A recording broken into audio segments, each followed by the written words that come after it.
அகர முதல எழுத்தெல்லாம் அறிய வைத்தானையன். அகர முதல எழுத்தெல்லாம் அறிய வைத்தானையன்.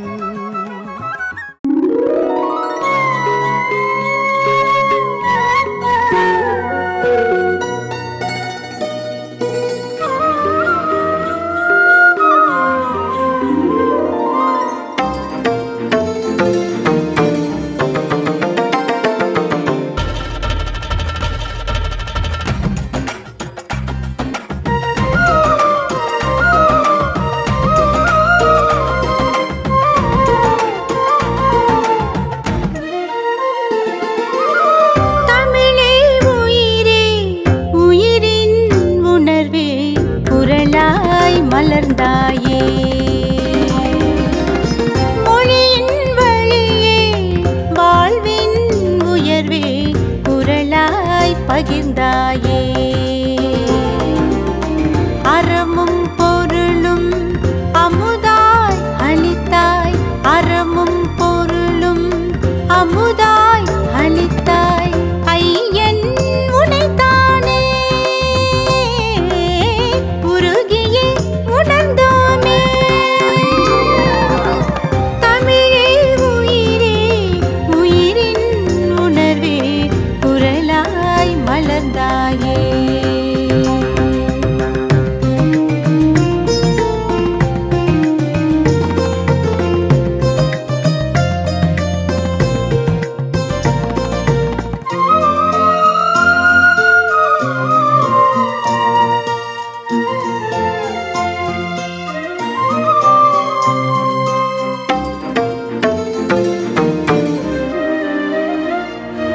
ஜதியோடு உந்தன் குரல் நாடி தாளலயத்தோடு சதங்கைகள் ஒலிப்போமே. ஜதியோடு உந்தன் குரல் நாடி தாளலயத்தோடு சதங்கைகள் ஒலிப்போமே. குரலோடும் தமிழோடும் வளர்ந்தாலே உயரங்கள் தொடலாமே. குரலோடும் தமிழோடும் வளர்ந்தாலே உயரங்கள் தொடலாமே. புது புது விதியினை செய்வோம், புவி புவி புவிதனை வெல்வோம். புது புது விதியினை செய்வோம், புவி புவி புவிதனை வெல்வோம். குரலில் புலர்வோமே. தமிழே உயிரே உயிரின் உணர்வே குரலாய் மலர்ந்தாயே.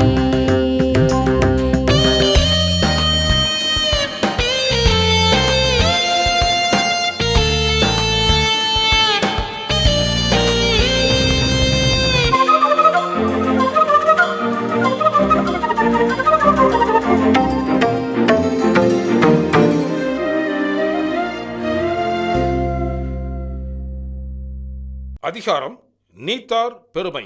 குறள் எண் 30. அந்தணர் என்போர் அறவோர் மற்றெவ்வுயிர்க்கும் செந்தன்மை பூண்டொழுகலாம்.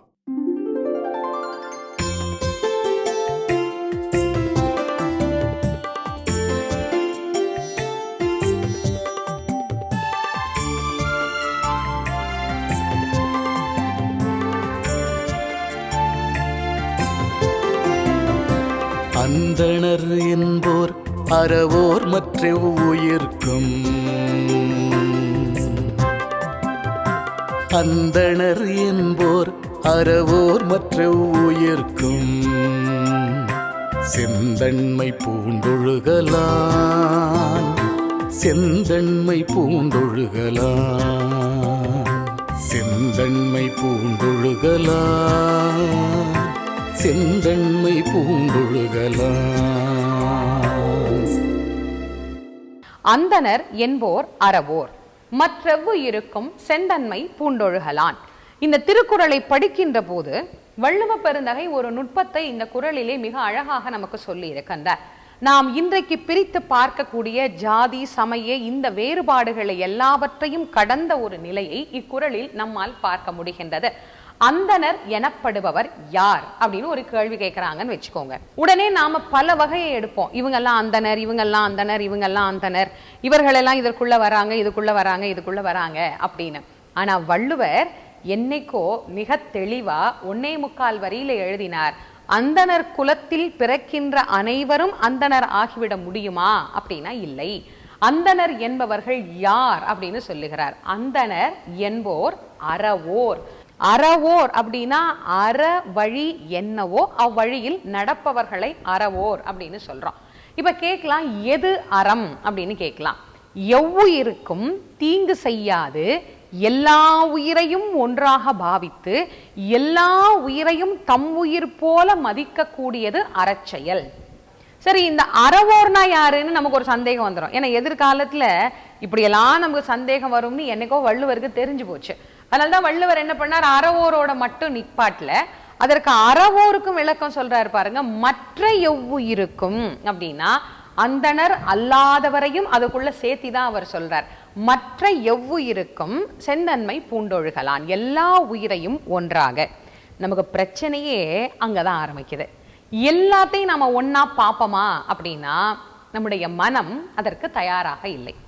நம் குழந்தைகளை நாம் பார்க்கின்ற விதம் வேறு, பிறர் குழந்தைகளை நாம் பார்க்கின்ற விதம் என்பது வேறு. அப்போ ஒரு மனிதனுக்கு அந்த பேதமை தெரியுது இல்லையா? அறவழியில் இருப்போர்க்கு இந்த பேதமை ஒரு நாளும் தெரிவதே கிடையாது.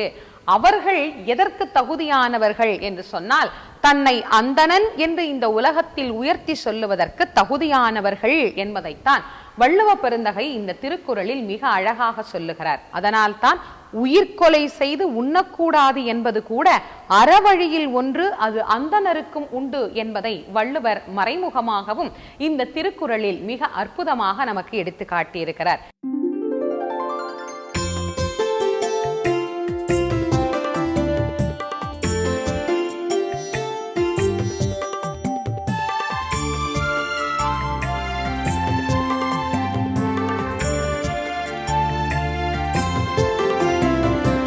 அந்தணர் என்போர் அறவோர் மற்ற உயிர்க்கும்.